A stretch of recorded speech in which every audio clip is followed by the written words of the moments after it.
Regarde autour de toi, maintenant, vraiment. Combien de choses vois-tu? Des livres que tu ne liras jamais, des vêtements que tu ne mettras plus, ce gadget acheté sur un coup de tête qui prend la poussière dans un tiroir. Chaque objet est une petite encre mentale, une micro-décision en attente, une tâche inachevée. On se dit que c'est juste du désordre. Mais en réalité, c'est une guerre psychologique que tu mènes contre toi-même. Et pour l'instant, tu es en train de la perdre. Pourquoi est-ce si difficile de jeter ce vieux pull moche offert par ta grand-tante? La réponse n'est pas dans l'objet. Elle est dans ton cerveau. Et il te joue des tours. Premier coupable, l'effet de dotation. C'est un biais cognitif simple mais puissant.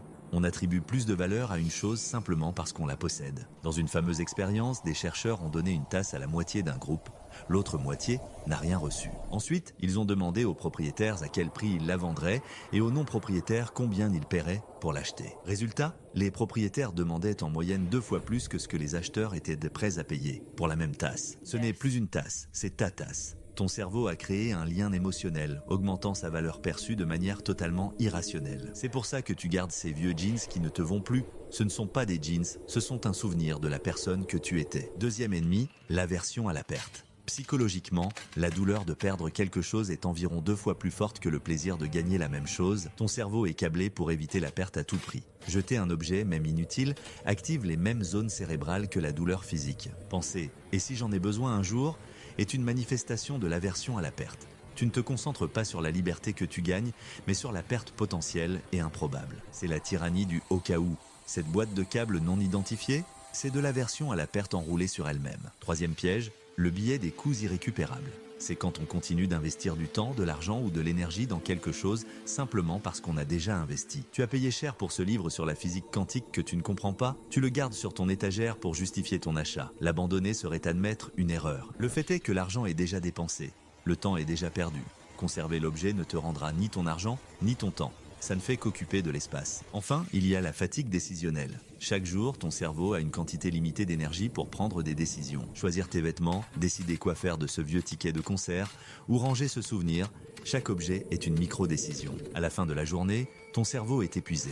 Tu n'as plus la force de prendre les décisions importantes comme ce que tu veux vraiment faire de ta vie. Les gens comme Steve Jobs ou Mark Zuckerberg ne portaient pas des uniformes pour être cool. Ils éliminaient des décisions triviales pour conserver leur énergie mentale pour ce qui comptait vraiment. Ok, ton cerveau est un saboteur. Il s'accroche au passé, craint le futur et est paresseux. Alors, comment le déjouer? Le minimalisme n'est pas une religion de privation. C'est une stratégie, un outil pour libérer des ressources mentales. Il ne s'agit pas de posséder moins, mais de faire de la place pour plus de ce qui compte. Voici quelques règles simples, des algorithmes, pour court-circuiter les bugs de ton cerveau. Première règle, la règle des Cadino 90. Prends un objet. Pose-toi 2 questions. 1. L'ai-je utilisé au cours des 90 derniers jours? 2.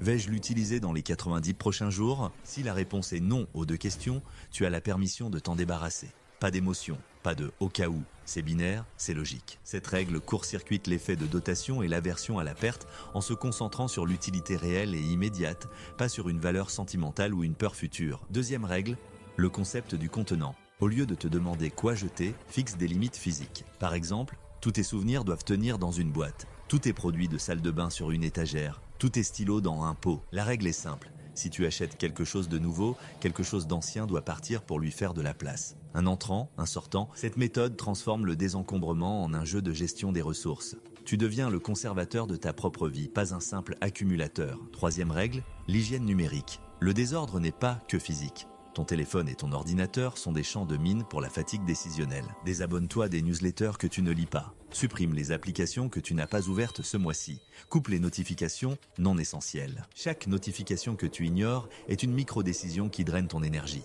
Reprends le contrôle. Ton téléphone est un outil, pas ton patron. Quatrièmement, et c'est le plus important, le changement de mentalité. Cesse de chercher le bonheur dans les possessions.